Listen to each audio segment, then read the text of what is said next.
আৰু মঞ্চৰ আসন গ্ৰহণ কৰিবৰ কাৰণে অনুৰোধ জনাইছোঁ।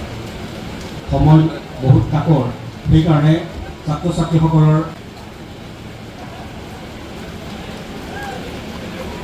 প্ৰদান কৰাৰ বাবে আমি দুইগৰাকী সন্মানীয় ব্যক্তিক বাণিজ্য শাখাৰ কৃষ্ণাশ্ৰী বৰুৱা, দীপেশ মণ্ডল,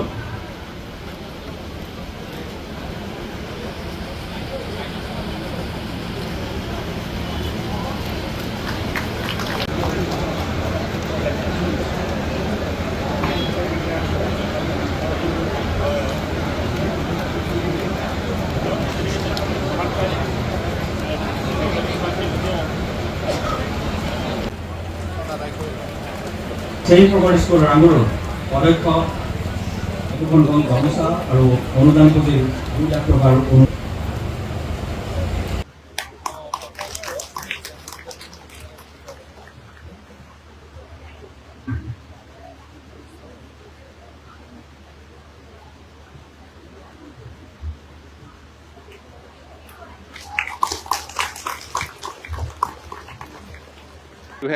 চনৰ পৰা কলিয়াবৰ বিধানসভাৰ অন্তৰ্গত সমূহ শিক্ষানুষ্ঠানৰ প্ৰথম বিভাগত উত্তীৰ্ণ হোৱা সকলো ছাত্ৰ ছাত্ৰীক আমি উৎসাহিত কৰি আহিছোঁ, সন্মানিত কৰি আহিছোঁ আৰু একোজন বিশিষ্ট মুখ্য অতিথিৰ ভাষণেৰে তেওঁলোকক উদগনি দি আহিছোঁ।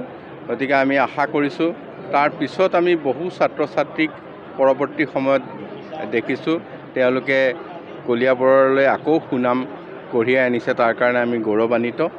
আৰু এই অনুষ্ঠানটোৱে আমাৰ কলিয়াবৰত বিশেষকৈ ছাত্ৰ ছাত্ৰী, অভিভাৱক, শিক্ষাগুৰুসকল সকলো আজি উপস্থিত থাকে।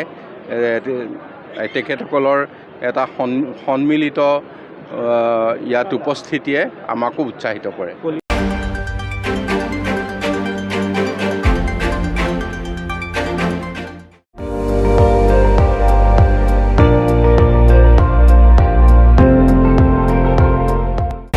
আপুনি চাই আছে ND24, সৰ্বশ্ৰেষ্ঠ নহয় সৰ্বোত্তমৰ দৌৰত।